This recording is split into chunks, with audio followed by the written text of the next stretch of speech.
Mesdames et messieurs, il est temps, ce dimanche 16 novembre 2025, pour, oui, parler de ce qui fait l'actualité cette semaine. C'est bien évidemment le plateau des éditorialistes avec nos invités qui sont déjà présents sur ce plateau ici. Aujourd'hui, nous avons la présence de Stéphane Akhinokhosou. Stéphane Akhinokhosou, c'est le rédacteur en chef du quotidien L'Autre Vision. Stéphane Akhinokhosou, bonjour. Bonjour Mathieu, bonjour aux confrères, bonjour aux téléspectateurs. Merci pour votre disponibilité ce dimanche. C'est toujours un plaisir renouvelé pour moi d'être avec toi. Super. En face de vous, c'est Serge Abidjamé. Serge Abidjamé, bonjour. Mathieu, bonjour. Bonjour à chacun, bonjour à tous. Merci pour votre disponibilité, vous aussi. C'est moi. Nous continuons la présentation ici ce matin. Prosper Vondiaounko, c'est le secrétaire de rédaction de la radio KPFM. Il est aussi là avec nous ce matin. Prosper, bonjour. Bonjour Mathieu, bonjour aux téléspectateurs de télé. Le plaisir est pour moi d'être avec vous. Merci pour votre disponibilité ce dimanche, vous aussi. Mesdames et messieurs, au lendemain de l'invalidation de sa liste par la commission électorale pour les élections communales du 11 janvier 2026, le parti de l'opposition, les démocrates, a fermement rejeté cette décision qu'il juge inacceptable. Dans une déclaration lue mardi 11 novembre devant la presse, la formation politique réclame un audit des dossiers de l'ensemble des partis politiques concernés par cette procédure qui mit au point sécuritaire. À la communication du parti affirme que les démocrates ont présenté le meilleur dossier. C'est le premier sujet que nous allons donc développer sur ce plateau avec nos invités. L'actualité oblige. Stéphane Akhinokhosou, vous savez bien que la nuit du vendredi 14 au samedi 15 novembre, bien évidemment, l'Assemblée nationale, la 9e législature, bien évidemment, ont procédé véritablement à la révision de la Constitution. Cette information, vous l'avez suivie aussi. Nous allons démarrer par là de façon introductive. Oui, merci pour la question que tu me fais. Je pense que, comme tous les Béninois, nous avons tous appris sans sans grand étonnement d'ailleurs, que l'Assemblée nationale a pu voter cette loi sur la révision, ce projet de révision de la Constitution. On s'y attendait un peu et cela est arrivé. Bon, nous avons élu les députés pour qu'ils votent les lois pour nous. Il ne peut en être autrement. Voilà. Donc, nous constatons le travail qui a été abattu par les députés, sauf que on aurait peut-être aimé qu'en amont du vote de cette loi, vu le caractère, je veux dire, le caractère un peu complexe de ce projet, qu'il y ait un large consensus autour de ce projet de révision de la Constitution, mais on a constaté que cela a été fait. On s'aligne derrière ce qui a été fait. Espérons que ce qui a été fait soit pour le bonheur du peuple béninois. Merci beaucoup à vous, Serge Abidjamé. De façon introductive, vous également, cette actualité, vous avez ventilé, vous avez suivi. Oui, je l'ai suivi. Moi, je me suis dit, quelle est l'urgence aujourd'hui?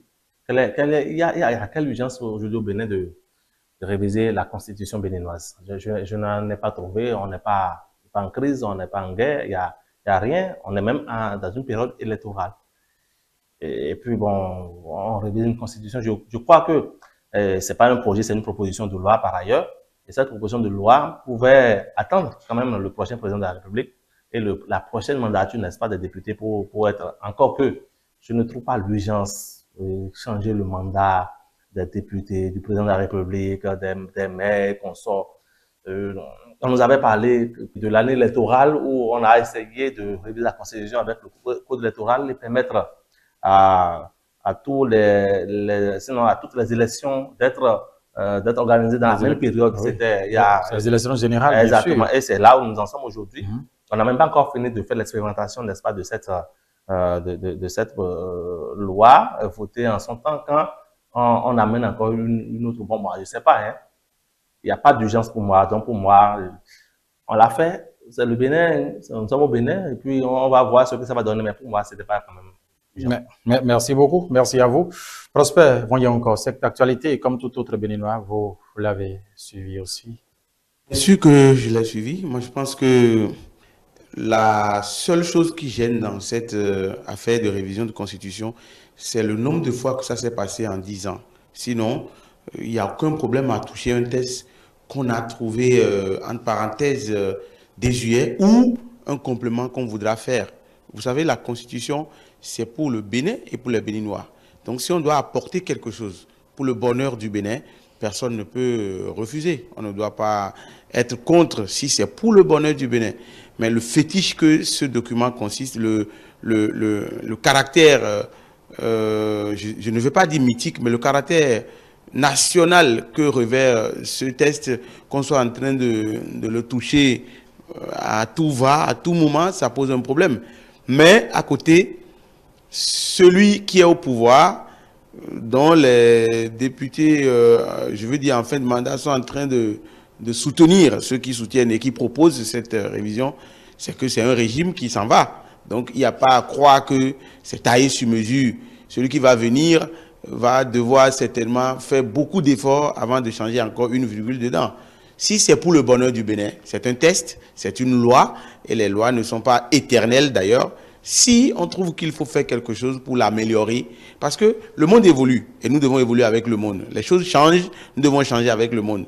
En 90, ce ne sont pas les mêmes réalités qu'aujourd'hui. Donc si on trouve qu'il manque quelque chose qu'il faut introduire, je trouve que c'est normal.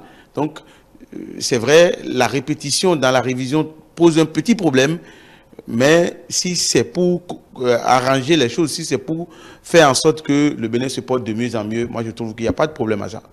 Merci beaucoup à vous pour ce premier tour de table. La question que j'annonçais dans mes propos liminaires, rapport à cette réclamation de l'audit par le parti de l'opposition, les démocrates, bien évidemment, mardi dernier, nous les avons suivis, le secrétaire national de la communication, honorable Guy Dossou Mitokwe, justement, qui réclamait l'audit. La demande d'audit formulée par les démocrates traduit-elle une volonté de transparence ou c'est une contestation politique du processus de validation des candidatures? Ça, c'est la première question. Serge Abidjamin, vous avez suivi l'actualité. Quelle appréciation, justement, quelle est votre lecture, bien évidemment, de cette réclamation faite par le parti de l'opposition, les démocrates?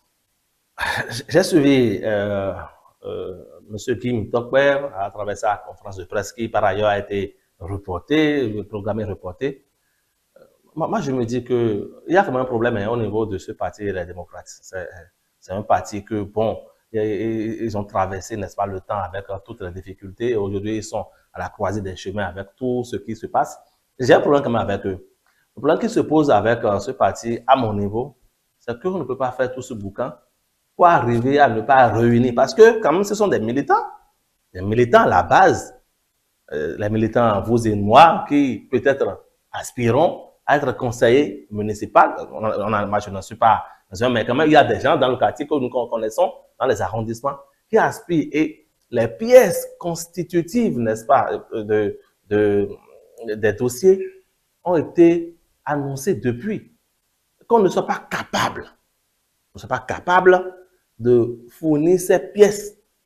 Ça pose un problème parce que c'est ce qu'on leur reproche. Oui. Et quand vous voyez le nombre de pièces manquantes, c'est quand même important. C'est important. Ce n'est pas 2, c'est pas 3. C'est quand même 157, je crois bien, 132. Quand vous voyez cela, vous vous demandez, mais qu'est-ce qui se passe au niveau de ce parti? Il n'y a que la DGI, je crois bien, la Direction Générale des Impôts, avait déjà annoncé, elle a pris toutes les dispositions pour permettre à tous les candidats, sinon tous les potentiels candidats, oui, de rentrer en contact, en procédure de leurs quitus fiscaux. On est d'accord? Et donc, chaque candidat devrait avoir, si il est en règle vis-à-vis, n'est-ce pas, du fisc, il devrait avoir leur quitus, tout le dossier au complet. Exactement. Et pour le reste des dossiers, moi, je me demande, est-ce que c'est le certificat de nationalité, une nouvelle formule qu'on a demandé là, qui pose problème au niveau des démocrates? Si c'est ça, alors, la question se poserait alors. Comment est-ce que le reste des partis politiques ont pu avoir ce certificat de nationalité? Parce que moi-même, j'ai voulu faire l'expérience avec une sœur à moi qui a le bac, où le dossier est resté au tribunal de Porto Novo, on lui a dit de repasser parce que son papa est décédé. Moi, j'étais petite, on lui a demandé de faire des fiches. C'était devant moi. Et je l'ai aidé. Et je sais me passer jusque-là, il a déjà eu le certificat de nationalité. Alors, si c'est de cette manière-là, on doit procéder pour avoir cette pièce. Et que les autres ont eu la même pièce, donc je crois qu'ils sont en droit peut-être de réclamer. Mais si c'est les anciens certificats de nationalité que vous et moi nous avons, que les gens ont pris pour déposer, je ne sais pas là où se trouve le problème des démocrates aujourd'hui. On a l'impression qu'ils ne sont jamais prêts et qu'ils ne seront jamais prêts. Et là, c'est quand même un peu dommage. Voilà, merci. Stéphane, à Rhino-Rasso, cette actualité, vous l'avez suivi aussi. Les démocrates qui réclament justement nos dits. Oui, je fais bien la réflexion de Serge. C'est les détails qu'il a évoqués d'ailleurs pour dire que pour moi, les démocrates sont dans une posture de victimisation qui, ma foi, va contribuer à les décrédibiliser davantage. Parce qu'ils sont déjà dans une posture pas assez bien. Et le fait de toujours montrer que c'est à eux qu'on indexe à chaque niveau du processus électoral, moi, ça me pose un problème. C'est vrai que on peut, de leur position et de la nôtre aussi, on peut être un peu peiné pour ce parti-là, de voir que le seul parti, je veux dire, d'opposition radicale et frontale au régime soit en train d'être totalement écarté de toutes les élections à venir. C'est gênant, c'est dérangeant, c'est pas bien pour notre démocratie. Mais le parti même ne semble pas nous fournir des éléments nécessaires pour les défendre, je veux dire, ou du moins pour les soutenir. Voyez-vous, lorsque vous avez subi ce que vous avez subi pour les élections, le dépôt des dossiers pour les élections présidentielles, je pense que cela devrait les amener à faire beaucoup plus de preuves de munitie dans le traitement des dossiers, dans la rigueur qu'il faut avoir dans l'affinement des dossiers avant leur convoiement au niveau de la Sénat. Maintenant que cela n'a pas été fait, je trouve que ce n'est pas tout à fait honnête, tout à fait juste, que de s'inscrire dans une logique de victimisation pour montrer que c'est toujours eux et pour montrer que on est en train de les exclure. Ce n'est pas tout à fait juste. Qu'est-ce qu'il y a au fond au niveau du fonctionnement de ce parti qu'il nous cache? Ça, il faut bien qu'ils nous le disent pour que nous puissions avoir les éléments qu'il faut pour faire une analyse juste, pour ne pas dire que non, écoutez, c'est le parti, en fait, le pouvoir en place qui est en train de vouloir les écarter. Si il y a un minimum de pièces à avoir pour, au niveau de ces candidats-là, et que le parti n'est pas en mesure de faire le contrôle, le suivi, je pense qu'il y a quand même, un problème. Maintenant, ils demandent un audit. Moi, je trouve que c'est leur droit. C'est leur droit, mais audit à quelle fin? Audit à quelle fin? Puisque, est-ce s'ils estiment que ils n'ont pas, en fait, ils sont dans leur droit et que la Sénat aurait fait du 2 poids, 2 mesures, je pense que ce n'est pas de cette manière-là qu'il faut y aller, un audit, d'accord, mais un audit à quelle fin? Pour quel résultat? Je trouve que c'est encore un tapage médiatique de trop qui ne servirait à rien. Je pense que ce parti, les responsables de ce parti-là doivent pouvoir se revoir et voir ce qu'il faut, au fond ce qu'il faut pour redonner, n'est-ce pas, donc une nouvelle image à ce parti qui est en train de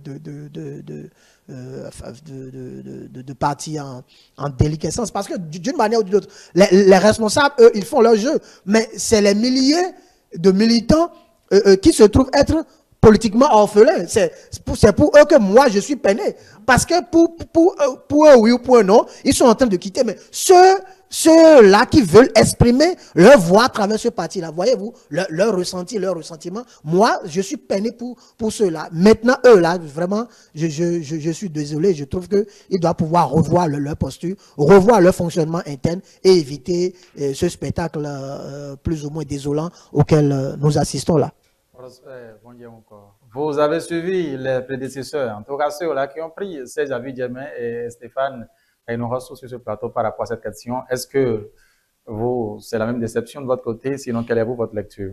En fait, l'opposition politique dans tous les pays du monde entier, c'est comme un bébé qui peut gifler son père, mais que son père n'a pas le droit de gifler.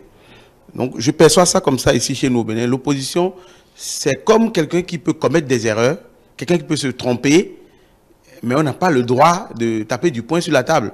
Mais malheureusement, dans le même monde, la loi, c'est la loi, même si elle est dure, comme on le dit. Donc, je trouve que les démocrates n'ont pas regardé là où ils ont cogné leurs pieds pour que ce qu'ils portent sur la tête se renverse. Là où ils ont cogné de pied, là, ce n'est pas là ils ont regardé. Ils regardent là où les bagailles se sont renversés. C'est ma foi, c'est ce que je constate. Parce qu'ils n'ont pas tiré le son de ce qui s'est passé pour la présidentielle. Et on est en train de venir encore à un niveau où ils vont encore être exclus. On va penser que c'est la faute à un pouvoir en place. La loi, c'est la loi. L'audit, ça me pose un problème qu'on demande l'audit. Je suis peiné parce que ce n'est pas la première fois que j'assiste à une période électorale et je n'ai jamais entendu quelque chose comme ça. Je n'ai jamais entendu que parce qu'on a rejeté quelqu'un, la personne demande de l'audit. Comparaison n'est pas raison, mais c'est comme un candidat qui va au bac, à qui une pièce a manqué et qu'on trouve qu'il ne peut pas aller à cet examen. Il n'a pas de carte d'identité ou il n'a pas d'acte de naissance. On trouve que ce n'est pas possible que cet élève soit candidat à un examen. Et l'élève trouve que, bon, c'est parce que l'office du bac ne l'aime pas qu'on a trouvé que son acte de naissance a un problème. Et donc, lui veut voir les actes de naissance des autres candidats pour voir si, par hasard, est-ce qu'il n'y a pas un candidat de son rang, un candidat de la même nature qui porte un même problème que lui. C'est à ça, je pense, quand on parle de l'audit. On veut voir si les autres sont à jour pour savoir que, bon, on est vraiment, on a tort de ne pas s'apprêter. Je ne trouve pas. Donc, si vous n'êtes pas à jour, il n'y a pas de commentaires, il n'y a pas de débat. Les pièces sont listées, tout le monde sait, on a vu. Si vous n'en avez pas, ben, plutôt que d'accuser les autres, il faut vous accuser. On n'a pas le temps. Ce n'est même pas le temps. Ça n'a aucune raison d'aller auditer le processus électoral au niveau de la Sénat. La Sénat est garante de l'organisation des élections au Bénin. La Sénat organise les élections. La Sénat met en place un système. Le processus est connu de tout le monde.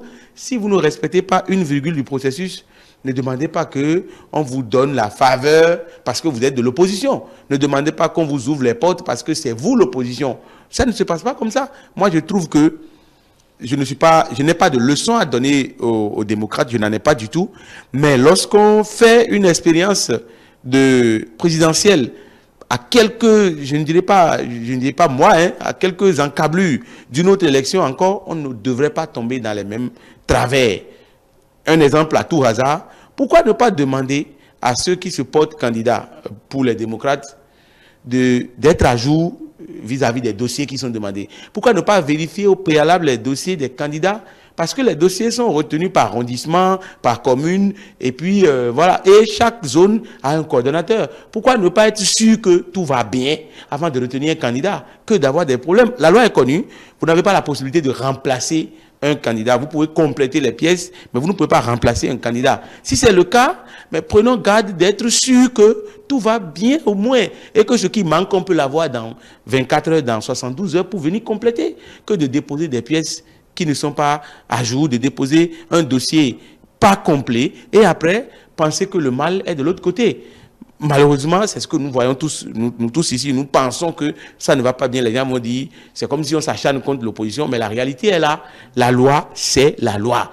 Si vous voulez participer aux élections, faites les choses dans les règles de l'art. Moi, je trouve qu'on aurait dû, depuis les arrondissements, vérifier correctement les dossiers, savoir qui on est en train de choisir, voir ce qui manque là. Est-ce qu'on peut l'avoir dans telle durée? Parce qu'on ne sera pas en mesure de remplacer un individu, mais on peut compléter les pièces dans un délai donné. On n'a pas fait tout ça. On prend tout ce qu'on veut prendre. On arrive là-bas, on dit que ça manque et on veut faire audit. Moi, je ne trouve pas l'audit d'un processus électoral. Je n'ai jamais vu, je n'ai jamais entendu. Je ne trouve pas ça opportun parce que si vous n'êtes pas à jour, il n'y a pas de débat. Voilà. La vie continue. Super. Alors, vous avez suivi Serge Abidjamé, c'est parce que les pièces n'ont pas été, en tout cas, les observations faites par la sénatrice connue de tout le peuple béninois. Au regard de cette réaction du parti Les Démocrates, Serge, avez-vous l'impression que la disqualification justement de ce parti aura peut-être d'impact sur le processus électoral en cours en République du Bénin? Oh non, c'est un parti qui manque au rendez-vous, on va continuer son cours. On est d'accord. Mais au-delà de tout ce qu'on a dit, oui. Moi j'ai quand même quelques appréhensions. C'est pas que on s'acharne contre les démocrates, bien sûr les démocrates, mais il faut quand même aussi se poser la question, comment les autres font pour avoir toujours leurs pièces à jour? La question se pose à ce niveau aussi. Comment est-ce que BRUP et FCBE font pour être à jour? Même Moël Bénin était à jour. Non, Moël Bénin était à jour.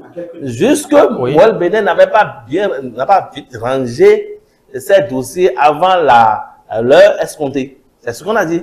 Donc, ça veut dire qu'ils ne sont pas à jour. Non, mais écoutez, ça veut dire tout simplement qu'ils ne sont pas à jour. Du tout pas. Les pièces étaient là, mais ils étaient au niveau de la Sénat, mais ils n'ont pas pu ranger. Donc il y a un problème d'organisation. Voilà. Mais chez les autres, c'est que les pièces ont manqué. Ça veut dire quoi? Ça veut dire que est-ce que c'est l'administration qui a fait preuve, parce qu'il faut aussi analyser de cette manière-là, est-ce que c'est l'administration qui a fait preuve de mauvaise foi contre les démocrates? Ils n'ont pas dit ça. Non, mais ils n'ont pas dit ça. Non, on se pose, c'est une question qu'on pose. On va poser le problème, on va voir, on va débattre. Parce que pourquoi c'est eux seuls qui ont des pièces manquantes et que les autres n'ont pas de pièces manquantes? Le problème se pose à ce niveau. Faudrait pas qu'on reste là seulement, on dit, bon, quoi, ils sont jamais à jour, c'est eux, les enfants, cancres de la République, c'est eux qui ne connaissent rien. Non, on n'a jamais dit que c'est les enfants. Non, je n'ai pas dit ça. Non, mais écoutez, apparemment, vous rêvez de l'audit aussi. Non, parce que vous voulez voir si ça va bien chez les autres. Mais écoutez, il y a rien de mauvais à aller voir, à aller faire l'audit. Pour moi, si on veut être transparent, qu'on ne se reproche rien, on peut faire l'audit. Mais jusque moi, je me dis, ils sont dans une... C'est pas prévu dans le processus. Au Bénin, rien n'est prévu. Non, écoutez, l'audit n'est jamais prévu dans un processus. Écoutez, mon cher Prosper, on ne peut pas l'introduire comme ça. On a vu, il y a des exemples. Non, donc, dans ce pays-là, on n'avait pas prévu qu'au cours du processus électoral, qu'on allait changer, n'est-ce pas, les dispositions pour aller nommer ou bien élire les maires. Et pourtant, on l'a fait. Donc, il y a toujours des choses qui ne sont jamais prévues et que les gens font. Moi, je voudrais juste dire que si les autres ont toujours été à jour et eux ils n'ont jamais de problème, qu'ils aient au moins l'aimabilité pour la dernière élection, le dernier scrutin qui arrive. Nous sommes déjà même dans la période de dossier, qu'on leur donne le secret pour qu'on ne nous dise plus après qu'ils n'ont plus les pièces à jour. Parce que c'est ça là. Moi-même, je me dis parfois que l'administration également s'acharne contre les démocrates. Je ne suis pas d'accord avec vous. Pas obligé d'être d'accord. Voilà. Par ailleurs, vous demandez qu'on leur donne le... Mathieu, par ailleurs, je ne dédouane pas les démocrates. Pour autant, eux-mêmes là, ils sont dans une posture où, même si on veut leur faire du mal, on leur fera du mal facilement. Et donc, ils vont s'en prendre à eux-mêmes. Mais je dis et je répète, il faudrait quand même que ceux qui ont toujours à jouer, qui ont le secret de bien faire là, ils partagent également avec les autres. Oui, mais Serge, oui, vous voulez compléter quelque chose? Je veux juste dire que je comprends la peine de Serge. Non, je n'ai pas de peine par rapport ni à l'un ni à l'autre. Oui, je comprends sa peine. Mais je veux dire que la question aurait pu être... En fait, je pense que la question, ce n'est pas d'abord comment les autres obtiennent, arrivent les autres arrivent à obtenir. C'est comment les démocrates font pour ne pas avoir, pour ne pas obtenir. Parce que le problème c'est quoi? L'administration, à moins que nous prenions pour hypothèse à moins que nous prenions pour hypothèse. Et je lui disais de se calmer parce qu'il aura son temps de parole. À moins que nous prenions pour hypothèse de départ que l'administration publique n'est pas partiale. Exactement. C'est par hypothèse. Par hypothèse. Par hypothèse. Rien ne prouve que cette hypothèse est vérifiée et validée. Maintenant, si on est d'accord que l'administration n'est pas là pour quelqu'un, que l'administration est totalement impartiale, alors ça suppose que le fait de ne pas obtenir les pièces n'est pas imputable à l'administration, mais plutôt imputable aux démocrates, peut-être, qui ne savent pas comment s'y prendre pour obtenir, n'est-ce pas, donc, les dossiers. Maintenant, à l'interne, c'est que si vous avez des potentiels candidats, il faut d'abord étudier en amont si ces candidats-là peuvent obtenir toutes les pièces requises avant de les choisir. D'accord? Donc, si vous n'avez pas fait ce travail et qu'au cours du processus, ces candidats-là vous bloquent, c'est normal que, in fine, vous soyez bloqués. Donc, le problème, je pense que c'est au niveau, n'est-ce pas, donc, des démocrates. C'est pourquoi je dis que ce parti-là, je suis peiné pour eux, dérangé pour eux, de les voir dans cette position-là, parce que ce n'est pas normal qu'un parti de l'opposition, le seul qui s'est opposé au régime jusque-là, ceux qui comptent des milliers de Béninois, ne soit pas en mesure d'être représentés à une seule élection, je trouve que c'est dangereux. Et les voir se victimiser, pour moi, c'est à la limite inacceptable, inimaginable. Non, ils ne sont pas à dédouaner. Au lieu de faire une conférence de presse pour dire, bon, à la limite, pour réclamer un hypothétique audit, je pense qu'ils doivent se retrouver en conclave et dire qu'est-ce qui ne va pas à l'interne pour que nous soyons en train de subir ce que nous subissons là, parce que ce n'est pas normal. Je suis peiné pour les militants. Je suis dérangé pour les militants. Je vous fais une prophétie. Oui. Je vous fais une prophétie. Oui, Ici, aujourd'hui, on est dimanche 16. Oui. Vous verrez également Oui. qu'à l'issue du processus pour les législatives, ils auront également les mêmes problèmes. La faute à qui? La faute à qui? Qu'est-ce qui vous fait dire cela? Moi, je dis, Oui. regardez tout autour de nous. Pas au Bénin, au Togo, il faudrait qu'on cite les pays. Au Burkina Faso, pas au Burkina Faso, en Côte d'Ivoire, pour nous citer ces deux pays francophones qui ont presque le même système que nous, ou exclure une opposition, c'est très facile. Moi, je dis, le seul reproche que moi je fais aux démocrates, et je le dis, je le répète, c'est parce qu'au lieu de se concentrer sur l'objectif, ils ont pris tout le temps à patauger. Prier dans les rues de Porto-Novo, de Cotonou, de Ouida, de Calavi et de Parakou pour dire que nous sommes autour du président Boni Yahi. Et le temps d'aller peut-être chercher, d'identifier les candidats, ils ne l'ont pas fait. Ils ne l'ont pas vite fait. Mais je dis, vous Prosper, vous et moi, nous sommes dans une contradiction aujourd'hui. Si on va chercher la même pièce de l'autre côté, et dans une administration, on aura la même pièce là, le même jour. Mais quand on sait que telle personne, on sait comment ça se passe dans les... Vous n'êtes pas dans le secret des dieux. Vous n'êtes pas dans le secret des dieux. Je dis, l'administration pour moi... Serge, merci. Merci. Oui. Serge a dit beaucoup de choses sur lesquelles je ne suis pas d'accord. Première chose, il a utilisé un mot qui m'a sensiblement touché.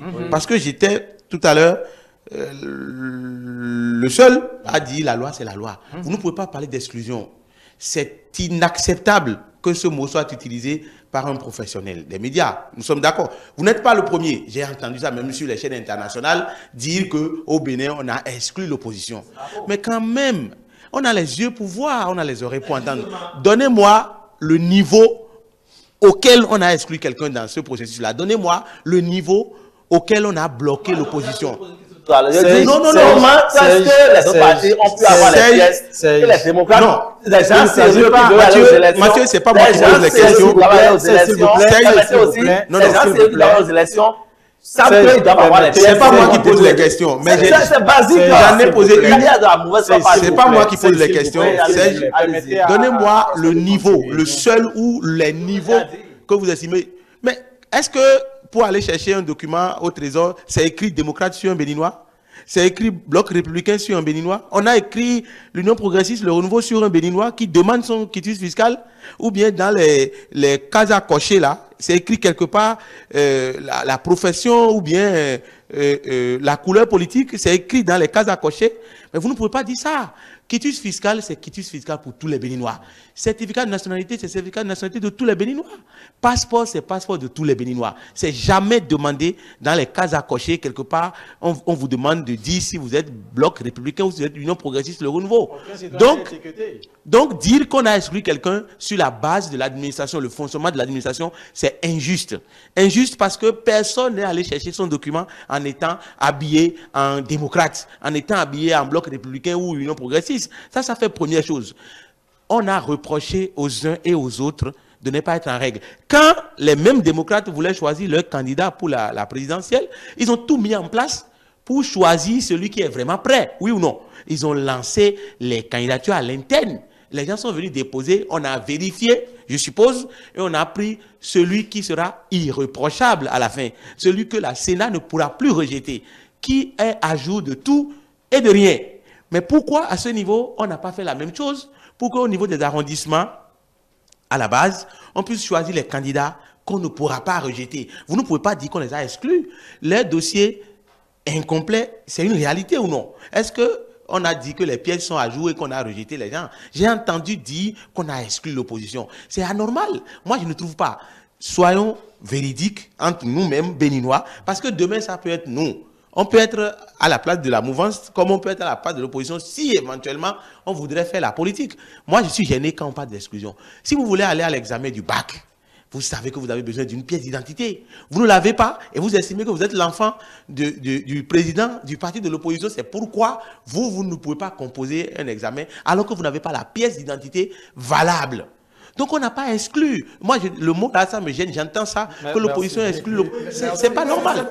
Et puis, l'audit, non, excusez-moi, et puis, l'audit dont on parle. Je ne sais pas combien de temps l'audit dure, je ne sais pas. Mais ne demandez pas qu'on introduise quelque chose de nouveau dans un calendrier publié. Je dis, c'est pas juste, parce que je ne sais pas combien de jours ça va prendre. Combien de jours ça va prendre? Non, ce n'était pas l'exemple que vous donnez. L'exemple que vous donnez, je vous donne l'exemple que vous donnez. Le contre-exemple, ce que vous dites par rapport au maire, on a déjà élu les conseillers municipaux et communaux. L'exemple que vous donnez, on veut choisir les maires et il y a un blocus. On n'a pas arrêté le processus. On a revu les tests pour poursuivre le processus. S'il vous plaît. Oui, sur ce sujet, très rapidement. Oui. Premièrement, l'administration centrale publique n'a pas un fichier de potentiels candidats de partis pour savoir. Non, il n'y a pas ça.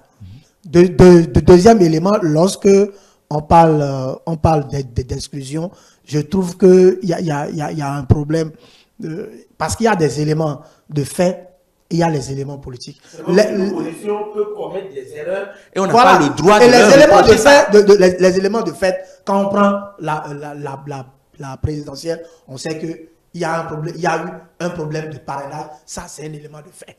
Pour les communales, il y a également un élément de fait, on dit votre dossier n'est pas complet. Ça, c'est des faits. Et on ne peut pas dire que ce n'est pas réel. Ensuite, il y a les éléments politiques. Maintenant, si vous estimez que, si on estime qu'il y a une main politique derrière qui fait des manœuvres, on peut à la limite encore accepter cette idée-là. Mais si on accepte cette idée conforte encore davantage les adversaires politiques dans leur position. Parce que si vous êtes dans votre cas et que l'ennemi peut être en mesure de vous infiltrer et de faire tout ce qui s'est passé là, c'est pas l'ennemi qui a un problème, c'est vous. C'est vous qui avez un problème. Il y a un problème à l'intérieur. Donc moi, je pense qu'il n'y a pas, de thèse possible d'exclusion. Les démocrates là, on est tous peinés qu'ils ne soient pas en mesure de participer. Merci. Nous allons changer de sujet sur ce plateau de l'hebdo des éditos pour le compte de l'émission Dimanche C'est politique de ce 16 novembre 2025. Le débat sur la mise en place d'une seconde chambre parlementaire à Vive de vieux souvenirs constitutionnels invités sur une chaîne de télévision privée. La Place, lundi 10 novembre 2025. Le professeur Théodore Olo, ancien président de la Cour constitutionnelle, a réagi sur la question de la proposition de révision constitutionnelle pour la création d'un Sénat. L'ancien président de la Cour a rappelé que la réflexion sur un Sénat ou un organe similaire remonte aux premières heures de la démocratie béninoise. Vous avez aussi suivi cette actualité comme tout autre Béninois, Prosper Mondiaon. Oui, bien sûr. Et moi, je n'y trouve aucun inconvénient, c'est-à-dire à la création d'un organe comme celui-là, parce que quand je prends l'exemple de nos familles, il y a le chef et il y a le sage. Ce ne sont pas les mêmes personnes souvent. Quand vous prenez des collectivités structurées, il y a le chef et il y a le sage. Quand vous prenez nos organes dirigeants, je prends les structures d'État comme les arrondissements, les communes, les préfectures jusqu'en haut, le chef n'est pas, l'élu n'est pas forcément le plus respecté de la région, pas forcément. Et il y a que la sagesse nous recommande parfois d'avoir quelqu'un qui a le sens de résolution facile des problèmes sans recours au test, sans recours au papier, et ce sont les sages. Je ne sais pas la particularité qu'on voudra mettre dans le Sénat béninois, mais pour ce qu'on a entendu dans les autres pays comme la France, comme les États-Unis, comme l'Angleterre, c'est une chambre complémentaire à l'Assemblée nationale où il y a des élus là-bas. Les autres font aussi des élections pour choisir les sénateurs. De toutes les façons, c'est une chambre à laquelle on fait recours quand il va s'agir d'un dossier qui divise. C'est comme pour moi des sages. Et quand j'ai lu un peu la proposition béninoise, j'ai vu qu'on veut mettre les anciens responsables d'institutions à l'intérieur de cet organe, c'est-à-dire un organe consultatif, un organe qui pourra aider l'Assemblée nationale à avancer. Je n'y trouve pas d'inconvénient parce qu'on a besoin d'être ensemble pour diriger un pays. On a besoin de tout le monde. Ce n'est pas parce que quelqu'un a été président de la Cour constitutionnelle et qu'il ne l'est plus, qu'il n'est plus ce président-là aujourd'hui que ses connaissances sont rangées, fermées dans un magasin. La vie continue. Non, on a besoin de ça. Est-ce qu'il faut aller tout le temps le consulter dans sa maison, dans son lieu de repos, dans sa retraite, pour qu'il puisse donner un avis, une idée, aider à relever un défi? Moi, je trouve que non. S'il y a un organe qui peut les regrouper, dans lequel on peut les consulter facilement, l'organe qui va leur permettre de donner des avis et de participer à la construction de notre pays,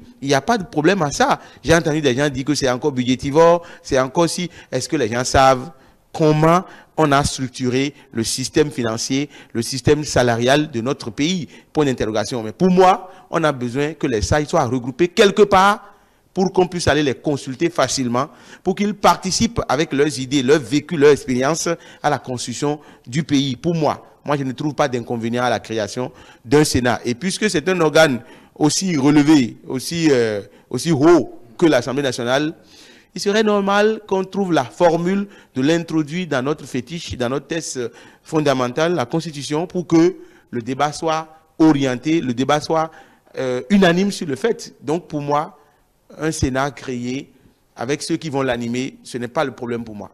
Ce n'est pas le problème, hein. Vous l'avez bien dit, vous avez suivi le professeur Théodore Olo, ancien président de la Cour, témoin de la conférence de 1990 au Bénin, qui parle justement de cette initiative et qui estime que ça fait partie des réflexions qui ont été aussi abordées aux premières heures de la conférence béninoise. Vous avez suivi? Oui, mais il n'a pas dit que ce qui est proposé est bon ou mauvais. Il a dit qu'il attend quand même voir la monture de ce qui est proposé pour pouvoir réagir. On est d'accord. Bon, maintenant, moi aussi, je ne trouve pas d'inconvénient à un Sénat. Bon, à un Sénat, ce à quoi moi je trouve d'inconvénient, oui, c'est la dénomination. D'accord. Parce que on sait ce qu'on appelle Sénat. Je suis heureux que mon cher ami de l'autre côté, et Prosper Mondiaon, ait dit que dans les grandes démocraties comme la France, les États-Unis, l'Angleterre, que c'est une chambre de représentants qui sont des élus. Ceux qui sont proposés ici ne sont pas des élus, c'est des gens signés, président d'institution, président de la République, président de l'Assemblée nationale, président ainsi de suite. Et je crois que si on veut avoir un Sénat, à mon entendement, pour le peu que moi je connais, après lecture, c'est que ce sont des élus qui siègent au niveau d'un congrès et qui siègent également, voilà, qui siègent au niveau d'un congrès. Mais si on veut avoir un creuset pour les anciens présidents des institutions, pourquoi ne pas dénommer ça, par exemple, le Conseil des anciens? Par exemple, parce que le mot Sénat prête à confusion à mon niveau. Pour vous. Eh oui, et je crois que comme pour moi, pour beaucoup de Béninois, ça prête à confusion. Et bon, le Sénat, je dis encore, quelle est l'urgence de création de cette institution à l'heure actuelle? Mais écoutez, oui, je suis d'accord. Voilà. Je suis d'accord. On ne va pas se promener de maison en maison. Oui, oui, prospère. Je suis d'accord que c'est pour avoir les sages. Et je crois que, comme l'a dit le président Patrice récemment, l'idée là est membre de Boni Yahi, le président Boni Yahi, au moment où ils ont fait leur rencontre en 2020 ou 2021. L'idée là est membre de Boni Yahi. Mais aujourd'hui, pourquoi ne pas laisser le probable prochain président, Wadaï, venir instaurer ça? Probable. J'ai pas dit ça lui, j'ai dit probable. Dans le temps. Écoutez, pourquoi est-ce que vous ne pouvez pas laisser les gens raison? Allez-y, allez-y, allez-y, Serge. Pourquoi ne pas laisser celui qui vient là instaurer, si qu'il est jeune et qu'il a envie, n'est-ce pas, qu'on l'accompagne, que c'est lui. Et s'il vous a dit qu'il a besoin qu'on l'aide. Cette proposition n'émane pas du chef de l'État. Je suis d'accord. C'est les députés qui l'ont proposé. Écoutez, je suis d'accord, mon cher ami Mathieu. Je suis d'accord. Mais ceux qui ont proposé sont de la majorité. Et on connaît, n'est-ce pas, leur boulimie, on connaît leur envie, n'est-ce pas, pour les révisions constitutionnelles. Donc moi, je crois pour ma part que l'idée du Sénat, l'idée de création d'un Sénat ou bien d'une institution, bon, moi, ça ne me dit rien. Si le Bénin vit et que nous sommes en paix, c'est déjà important. Merci beaucoup. Stéphane Akinorasso, vous avez suivi le professeur Théodore Olo en début de semaine écoulée. Oui, bon, les confrères ont déjà abordé la question. Je pense que l'aîné ou l'ancêtre Théodore Olo ne s'est pas inscrit dans une posture binaire. Et, je le disais tout à l'heure, il n'a pas dit oui, il n'a pas dit non, il est resté dans une posture de neutralité. Il dit que bon, il va lire. Et je pense que c'est sage de le dire ainsi, parce que lui, c'est un technicien, c'est un praticien. Donc, il est plus modéré, pondéré dans sa première réaction. Et c'est tout à fait normal. Maintenant, quand il dit que, et tu l'as évoqué tout à l'heure quand tu annonçais le sujet, que ce n'est pas un nouveau projet, que cela avait existé implicitement, il légitimait un peu la chose. On peut se le dire, il légitimait un peu la chose. Maintenant, il aurait peut-être souhaité que, avant qu'on aille au vote, qu'il y ait un large consensus, une certaine consultation des organisations de la société civile pour recueillir leur avis. Et je pense que ça aurait été mieux de faire la chose comme ça. Parce que d'une manière ou d'une autre, le nouveau ou le neuf fait toujours peur. Tout le monde a des craintes. Et ces craintes-là, je trouve que c'est légitime parce que on ne sait pas. Et j'ai pour coutume ou habitude de dire que les politiciens, là, il faut toujours faire attention. On ne peut jamais prédire ce qu'un politicien est capable de faire. Et donc, en l'état, on n'a pas à se rebeller ou à être contre cette structure, cette institution qui est en train d'être installée, parce que d'une manière ou d'une autre, quand on voit les motivations, on se dit qu'on en a besoin.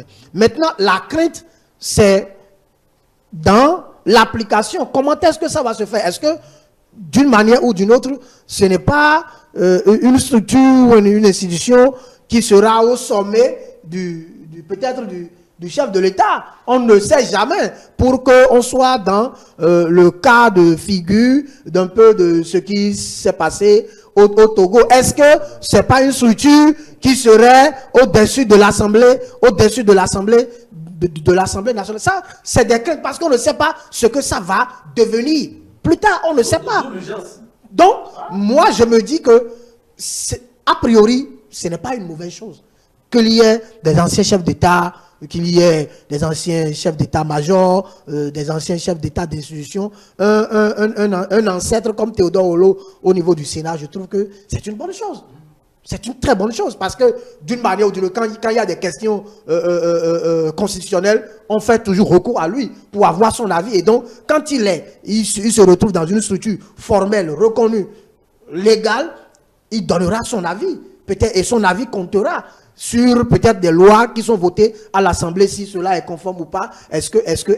Mais il faut que cela ne porte pas préjudice au système démocratique. Et ça, c'est la crainte de tout le monde. Il reviendra donc aux initiateurs de ce projet-là de nous rassurer, de rassurer les populations qu'il n'y a pas de crainte à avoir. Si l'équivoque là est levé, pour moi, il n'y a pas de problème. Et puis, c'est même bien d'ailleurs qu'il y ait cette structure-là. Moi, ce qui m'a émerveillé, qui m'a peut-être impressionné, vous voyez, il y a des crises politiques non résolues. Et le président Patrice Talon est en train de partir. Et des crises politiques qui ont des allures juridiques. Mais on sait que, en vrai, les solutions sont politiques. Donc, on peut se retrouver au niveau de ce Sénat-là et trouver des solutions pour que ces compatriotes qui sont hors du pays puissent revenir. Et donc, je trouve que c'est un bon creuset pour régler un certain nombre de... Il faut un certain nombre... Non, permets-moi. Donc, je trouve que c'est quand même intéressant qu'il y ait cette structure pour aborder ces questions-là qui créent un certain déséquilibre politique dans le pays. Donc, il n'y a pas de problème. Il faut qu'il nous rassure que cette institution-là jouera son rôle sans conflit d'intérêt au niveau des institutions qui existent déjà, parce qu'il ne faudrait pas qu'il y ait conflit d'intérêt entre l'Assemblée nationale et le président de la République. Ça, c'est la grosse crainte à mon niveau. Merci beaucoup. François a dit beaucoup de choses. Il a dit que tout ce qui est nouveau, ça suscite des réactions. Parfois même, ça craint. On se demande quelle va être la suite, à quoi ça va ressembler, ce qui est normal. Mais quand on dit que, parce que la proposition en l'état vient des députés de la mouvance, donc il y a problème, c'est que nous ne voulons pas construire notre pays. Parce qu'on pense toujours, quand on est de l'autre côté, que si ça vient de la mouvance, c'est que c'est taillé sur mesure. Quand ça vient de l'opposition, c'est que c'est taillé sur mesure. Non, on ne peut pas construire un pays comme ça. Et quand c'est une proposition, c'est que ça rentre en étude. Moi, je ne veux pas voir un député de la mouvance ou de l'opposition derrière les propositions. Je veux voir la portée, le contenu, le fonctionnement, l'utilité d'un organe qu'on voudra créer, d'une loi qu'on voudra voter. Moi, je veux voir l'utilité, je veux voir le contenu, la portée, l'intérêt pour le peuple béninois derrière chaque initiative. Je me souviens, la loi des finances, il y avait un député de l'opposition qui avait voté pour. Et il avait dit, quand c'est bon, c'est bon. Quand ce n'est pas bon, ce n'est pas bon. Donc, on n'est pas opposant pour être contre tous les projets du pays parce que, voilà, ça ne vient pas de nous. Je trouve, hein, la Sénat, que ce soit le Sénat, excusez, que ce soit les députés de la mouvance ou de l'opposition, que ce soit un Béninois sorti de nulle part, le problème ne se pose pas. Et on n'a pas dit que c'est le Sénat qui va régler tous les problèmes du Bénin. On n'a pas dit que c'est obligatoirement le Sénat qui sera installé pour que les gens qui sont en prison, pour des raisons entre griffes politiques, pour des raisons, je ne sais pas, liées aux politiques, je n'en connais pas certainement. Si on n'a pas dit que c'est le Sénat qui va les libérer, on n'a pas dit ça. C'est un organe qui va contribuer à l'amélioration de la vie des Béninois, qui va contribuer aux tests qu'on va mettre en application dans le pays. C'est un organe qui va aider les dirigeants élus ou à tous les niveaux pour que le pays se porte de mieux en mieux. Ce n'est pas que ça va venir taper du poing sur la table pour dire que les problèmes politiques sont réglés dans le pays. Il y en aura toujours. Tant que la politique existe, il y aura toujours des problèmes politiques. Mais là, c'est un organe pour aider. Et le président Patrice Talon l'a dit, si quelqu'un doit apporter une pierre pour construire le pays, moi, je ne trouve pas où est le problème. Et les anciens présidents dont on parle aujourd'hui ne sont plus en fonction et beaucoup estiment que, bon, voilà, ils sont dans leur coin. Si tu as besoin d'un ancien, va chez lui à la maison. Si on peut les retrouver dans un creuset, dans un organe pour continuer à profiter de leur expérience, de leur connaissance, de leur façon de faire, moi, je ne trouve pas de problème. Ce n'est pas parce que ça vient de députés de la mouvance où rien n'est taillé sur mesure. Et il n'y a pas de temps pour le faire. Ne demandez pas au président qui va venir que c'est lui qui va le faire. Si celui qui est là peut le faire, pourquoi attendre le prochain pour le faire? C'est pas normal. Donc, les choses doivent se faire quand c'est possible, quand c'est opportun, quand c'est nécessaire. Et on avance. On ne va pas réserver un projet à celui qui arrive alors qu'on peut le faire maintenant. C'est comme si on retarde notre développement. Merci beaucoup. Oui, cette proposition révèle d'une charge inutile selon l'opposition. En quoi voyez-vous, avez jamais vous autres justement, que c'est un risque justement de déséquilibre institutionnel, ou bien ce projet serait une charge inutile? Non, je ne crois pas. Je crois pas parce que si je ne me trompe, les anciens présidents d'institutions ont quand même des émoluments liés à leur charge. Des charges qu'ils ont occupées, des fonctions qu'ils ont occupées. Donc, je crois que si on devait s'en tenir à ça et qu'il doit y avoir des éclaireurs, selon votre proposition de loi, quand ils disent à votre, c'est pour caricaturer, entre guillemets, Prosper. Voilà, la proposition de loi. Voilà, la proposition de loi.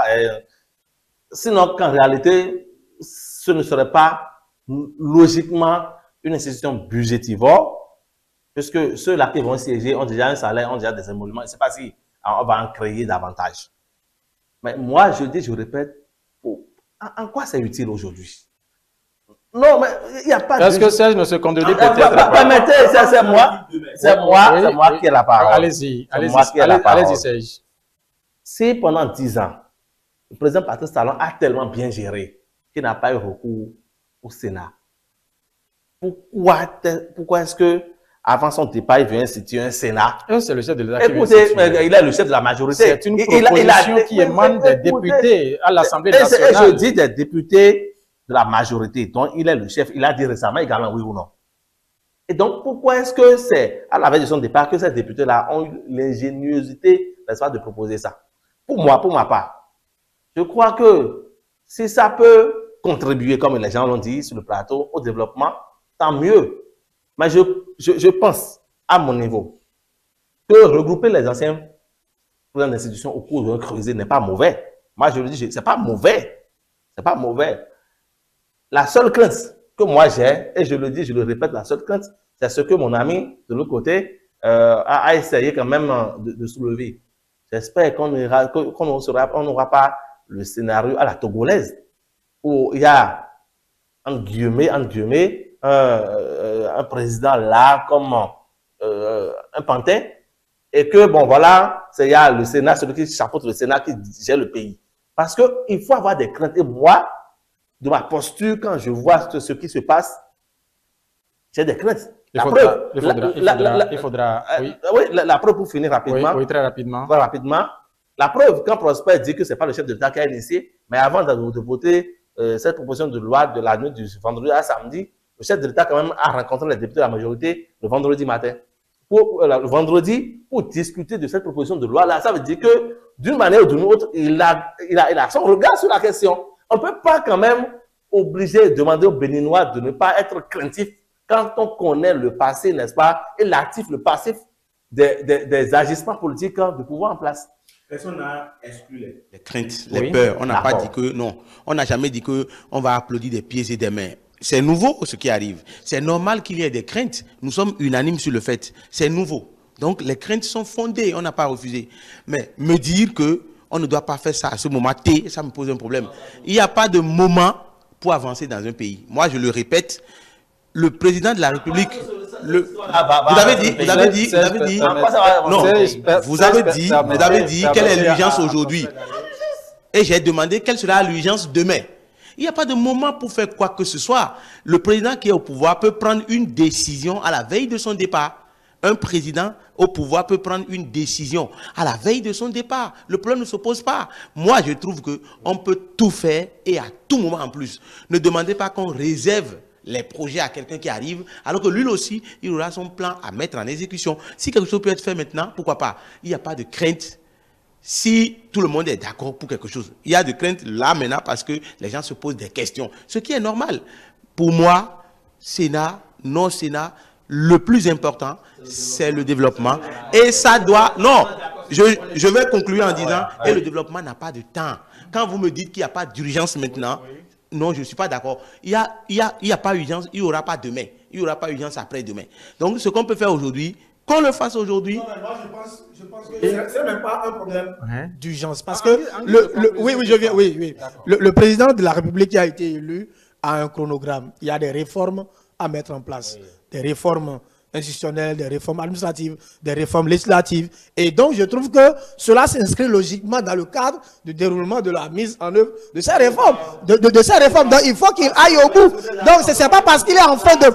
C'est pas parce qu'il est en fin de mandat... C'est pas parce qu'il est en fin de mandat qu'il ne va plus agir. Non, je trouve que... Et puis, je comprends, en guise de conclusion, je veux dire que on a le droit de craindre, d'avoir des appréhensions sur le nouveau qui veut arriver, mais faisons confiance à ceux qui sont là. On a craint dans ce pays que le chef de l'État puisse rempiler, puisse revenir encore au pouvoir. Et là, ça se démontre clairement qu'il ne revient pas. Donc, on peut avoir des craintes, mais laissons les choses se faire. Absolument. Le Bénin est pour nous tous. On n'a pas intérêt à ce que ça aille dans tous les sens. J'espère que ce qui a été mis en place là est mis en place dans l'intérêt de tous les Béninois. Merci à vous, Stéphane Akinorasso. Oui, c'est en guise de conclusion. Conclusion. Oui. Je voudrais paraphraser rapidement le professeur Diaguenou en 2015, au moment où Boni a été encore au pouvoir. Il disait, Droit dans votre caméra. il disait,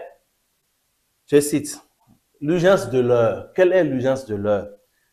Les réformes, sinon, l'urgence, ce sont les urgences politiques, c'est l'organisation des élections. Et dans cette perspective-là même, la Banque mondiale, quels sont les choix à opérer aujourd'hui? C'est ce qu'il avait dit à l'époque.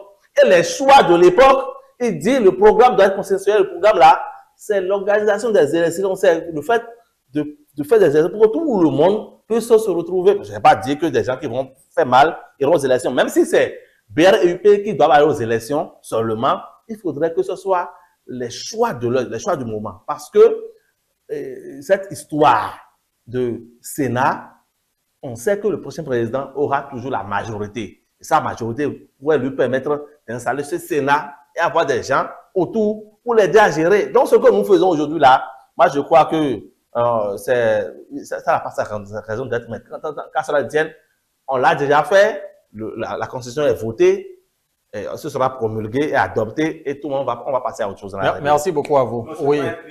À 3 mois de la fin d'un mandat, un chef de l'État arrête de prendre les décisions. Je n'en connais pas. C'est pas dit. Et les élections ne sont pas... Voilà.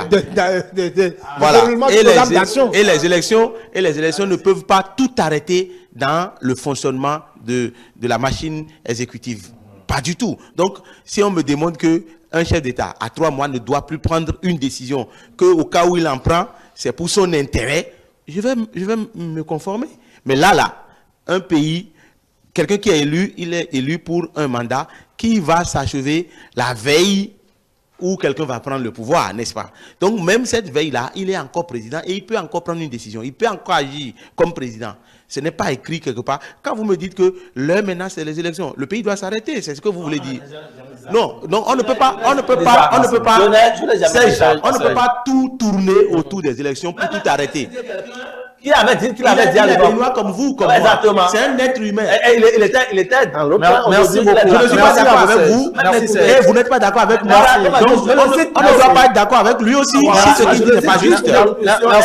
Merci à vous, François Vondier-Encore. Merci à vous. Mesdames et messieurs, ainsi prend fin ce plateau de l'hebdo des éditos de ce dimanche 16 novembre 2025. 2 questions fondamentales ont été débattues sur ce plateau. Aujourd'hui, communal 2026, le parti de l'opposition, les démocrates, disqualifiés qui réclament justement un audit. À quelle fin les invités se sont prononcés sur la question ici.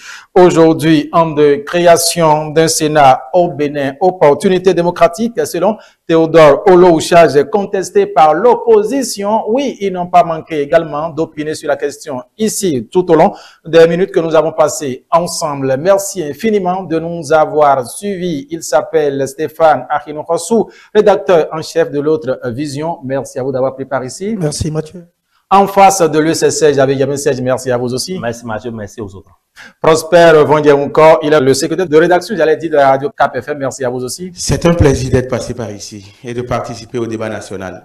Merci à vous. Rappelons que toutes nos productions sont disponibles sur l'ensemble de nos plateformes digitales. Notre site internet, c'est www.télé-benin.com. La chaîne YouTube reste toujours ETélé Bénin. La page Facebook, c'est bien sûr ETélé en direct. Le compte X, ETélé en live. L'application iOS et Android vous permet également de nous suivre partout où vous êtes sur la planète. C'est bien évidemment ETélé. Vous écrivez tout simplement ETélé avec vous. Pour vous, Dimanche c'est politique se poursuit. Angèle reprend le contrôle afin d'annoncer le prochain plateau. Merci, restez toujours avec nous car le meilleur reste encore à venir.